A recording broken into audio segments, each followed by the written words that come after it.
Assalamualaikum warahmatullahi wabarakatuh.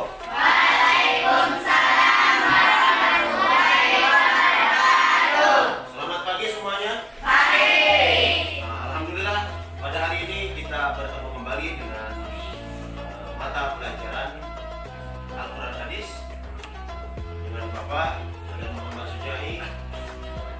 Kita akan belajar tentang hadis dan fungsinya.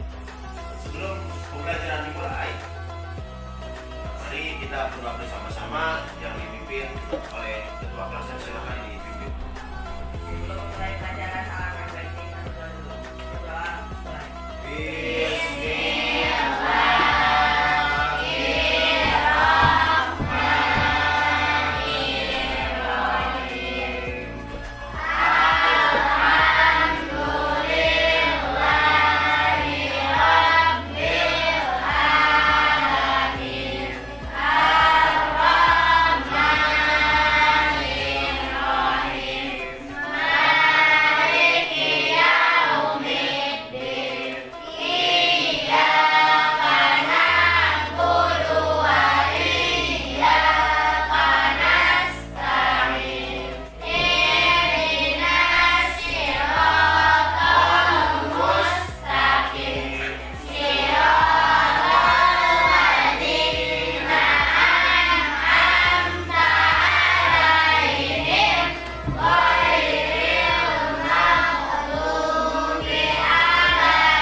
Selanjutnya membaca juz amat.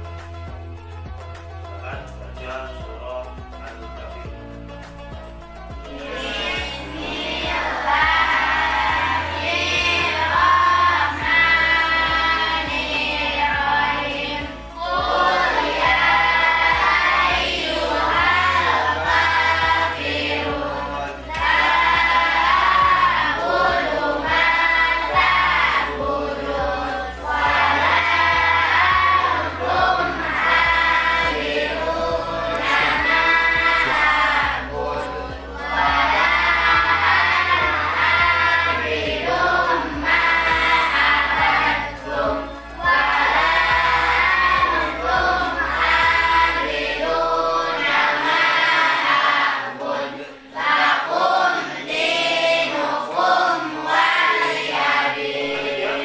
Setelah selesai kita membaca surah Al-Kafirun, salah satu surah yang ada di jamaah, Bapak selalu mengingatkan kepada semuanya untuk selalu giat dalam belajar di rumah, semangat untuk sekolah, semangat untuk mengerjakan sesuatu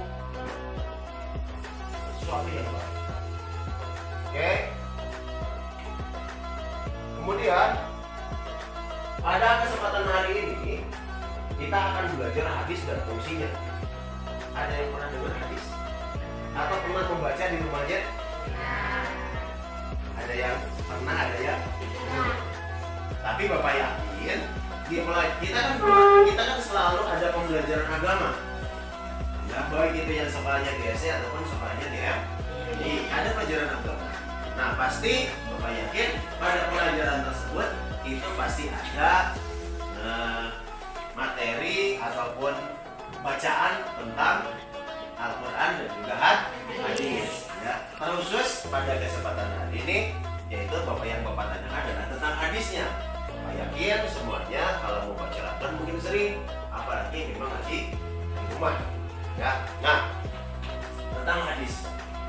Jadi kemungkinan kamu belum bisa membedakan mana Al-Quran, mana hadis. Jadi nanti kita jelaskan pada kesempatan hari ini sedikit, kemudian nanti ada tugas LKPD, kemudian ada diskusi yang akan kita nanti kerjakan, yang akan kita laksanakan secara bersama-sama.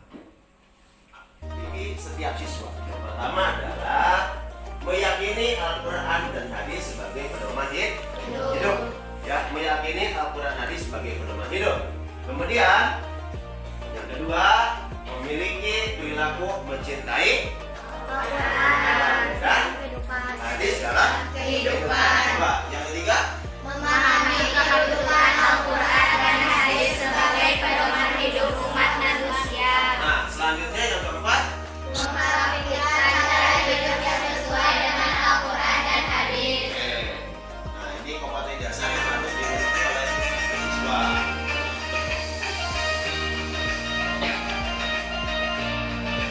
Nah, selanjutnya ini indikator pencapaian kompetensi. Indikator itu ukuran pencapaian kompetensi.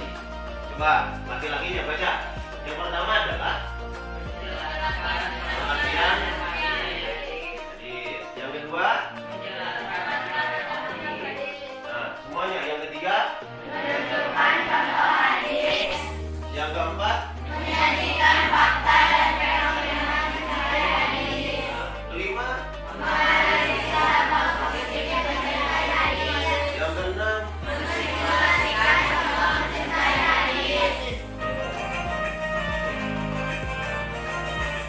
sekarang masuk pada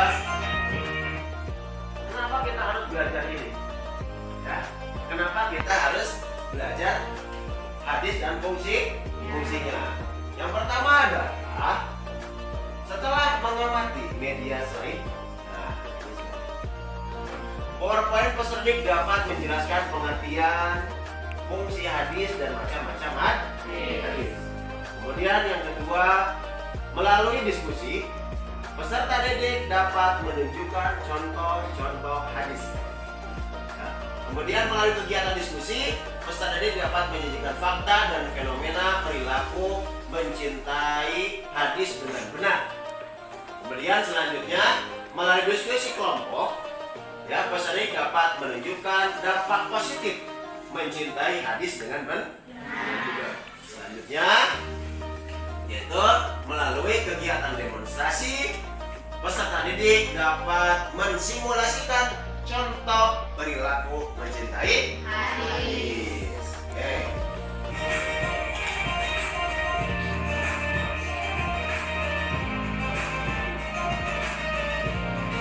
Nah, sekarang masuk pada materi. Oke. Sekarang masuk pada materi. Kita harus tahu ketika submateri judul besar kita kan dulu itu Al-Quran dan hadis sebagai pedoman hidup. Nah, kemarin kita sudah menjelaskan tentang Al-Quran. Selanjutnya sekarang pengertian hadis dan fungsi. Ya.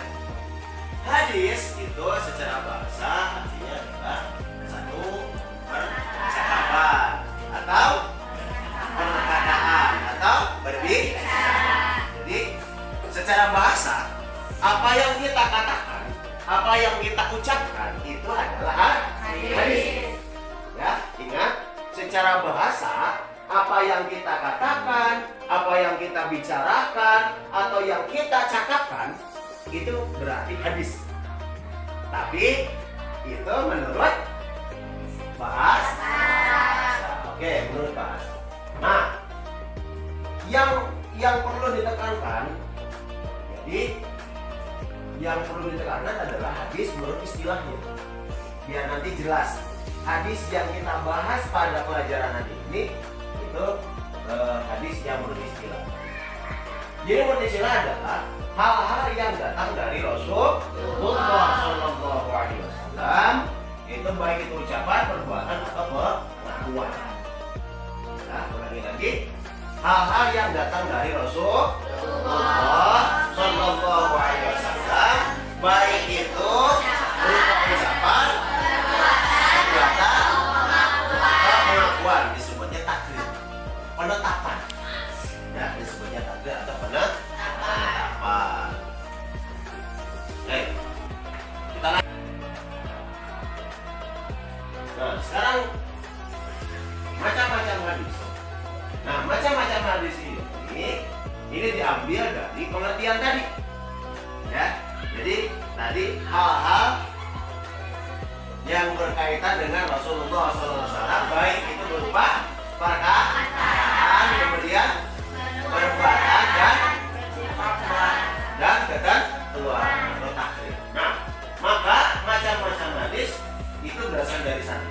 Yang pertama adalah hadis perkataan, ya, atau bahasa Arabnya disebutnya qauli, hadis qauli, ya, hadis qauli atau perkataan. Yang disebut, nah, misalnya adalah jika dua orang muslim bertemu, ya, dengan pedangnya, maka pembunuh dan yang terbunuh di dalam neraka. Nah, ini hadis tentang perkataan. Jadi ini hadis tentang orang yang sedang bukan berperang di jalan Allah, tapi orang yang sedang bermusuhan. Kemudian saling mengeluarkan pedang. Maka dua orang tersebut dua-duanya adalah di dalam neraka. Nah, ini termasuk contoh dalam hadis, atau disebutnya hadis perkataan, atau hadis disebutnya hadis qauli. Selanjutnya, sekarang yang kedua disebut hadis perbuatan atau hadis fi'li. Hadis perbuatan atau hadis fi'li. Nah, seperti sholatnya beliau, ya. Apa contohnya? Shallu kama ra'aitumuni usolli. Misalnya hadis itu hadis tentang, termasuk kategori hadis perbuatan. Jadi Rasulullah itu menyuruh kepada kita untuk sholat seperti sholatnya Rasulullah. Nah, yang ketiga, ini hadis persetujuan atau takrir. Jadi Nabi diam, Nabi tidak marah, berarti itu boleh. Ya. Nabi diam, Nabi tidak marah, atau Nabi menetapkan. Nah, itu berarti boleh dikerjakan. Apa disebut hadis takriri? Yaitu suatu perbuatan atau perkataan di antara sahabat yang disetujui oleh Rasulullah. Misalnya sholat fardiyah maghrib. Nah, Rasul tidak pernah melaksanakan sholat sunat fardiyah maghrib. Tapi ada sahabat misalnya yang sholat, ada sahabat yang sholat fardiyah maghrib, tapi Rasulullah tidak melarang. Itu. Nah, di sini adalah contohnya tentang biawak. Biawak bukan biawak yang seperti kita, tapi biawak yang ada di padang pasir. Ya, yang ada di padang pasir. Dom namanya kalau bahasa Arab. Nah, ini para sahabat memakan, gitu ya, memakan daging dom tersebut, tapi Rasulullah tidak marah. Nah, ini yang disebut dengan hadis persetujuan. Jadi yang dikerjakan oleh sahabat kemudian tidak dilarang oleh Rasulullah, itu disebutnya hadis takrir. Oke, kita lanjutkan biar cepat ya. Fungsi hadis itu ada 4. Ya, fungsi hadis itu ada 4.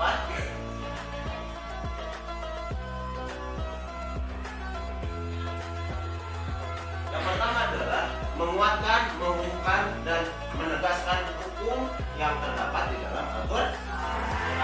Ya, menguatkan dan mengumumkan hukum yang terdapat dalam Al-Quran. Oke.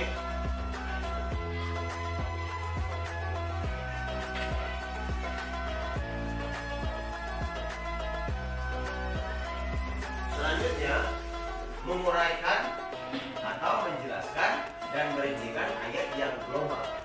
Nah, di global itu ada yang ayat yang tafsiri, terperinci, dan juga ada ayat yang global. Nah, untuk menguraikan menjelaskannya itu ada hadis Rasulullah Shallallahu Alaihi Wasallam. Oke, kita akan diskusi hari ini ya terkait tentang materi yang kita bahas barusan. Jadi tugasnya adalah yang pertama, ini tugasnya mengidentifikasi. Jadi nanti Bapak tampilkan sebuah hadis, kemudian nanti identifikasi oleh setiap kelompoknya dan nanti akan ditampilkan ke depan per kelompok. Ya, tugasnya adalah yang pertama, hadis tersebut termasuk ke dalam kategori hadis apa? Ya, jadi nanti Bapak tampilkan sebuah hadis termasuk kategori apa hadis tersebut.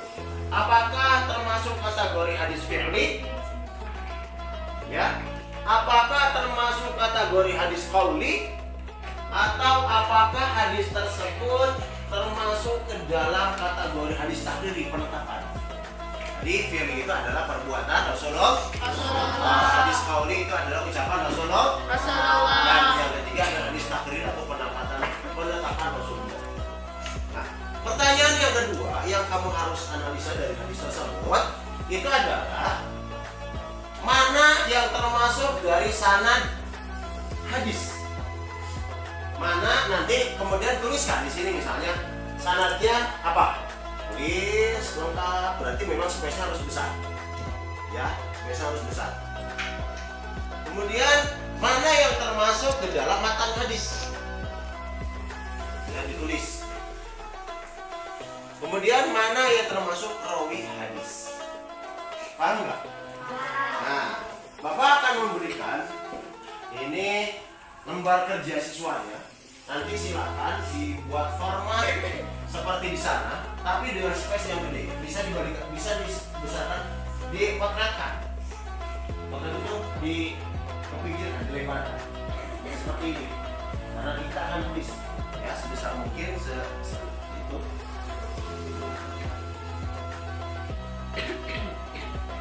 Dilanjutkan ke belakang. Dilanjutkan ke belakang.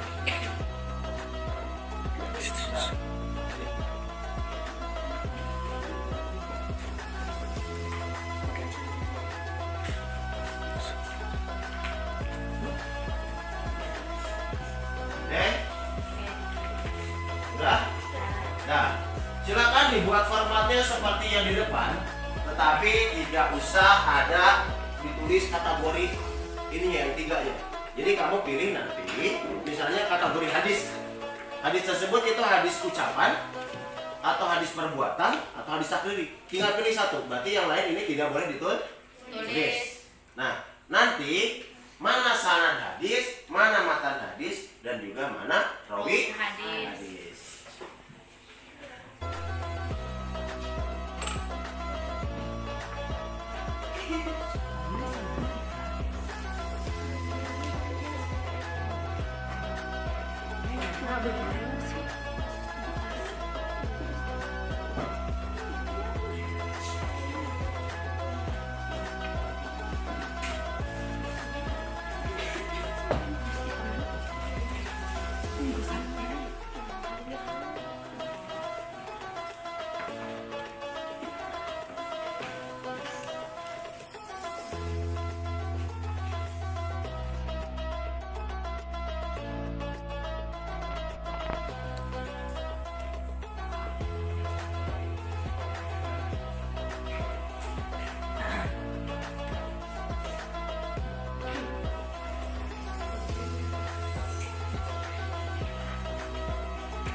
Waktunya 5 menit saja.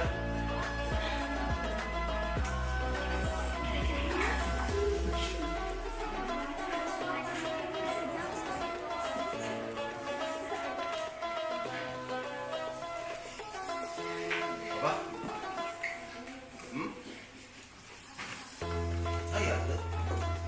Tinggal dimasukin di sebelah sana.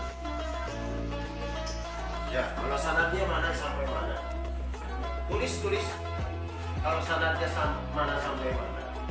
Kemudian tadi isi hadis itu yang mana? Kemudian rawi itu yang mana? Gitu. Tinggal ditulis. Nah, gitu.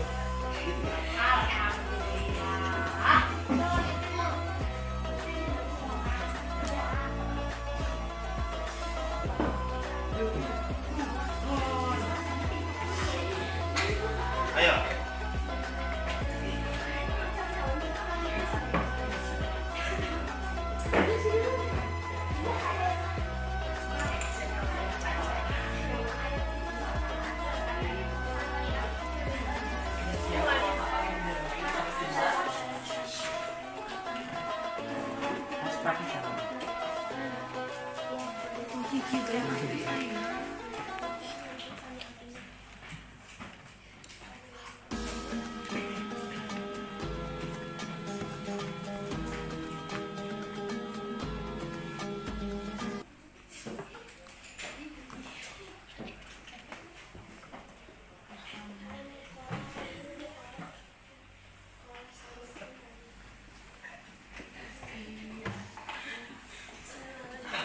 Ya.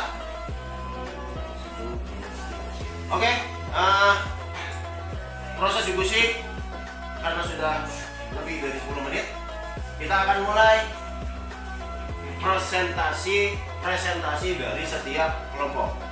Yang insya Allah nanti akan diawali oleh kelompok 5 yang akan membacakan hasil dari diskusi kelompok 5 terkait identifikasi hadis yang ditampilkan di slide. Silakan nanti siapa yang membacakan? Ya, ayo, Lulu.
Wassalamualaikum warahmatullahi wabarakatuh. Tepuk tangannya semuanya.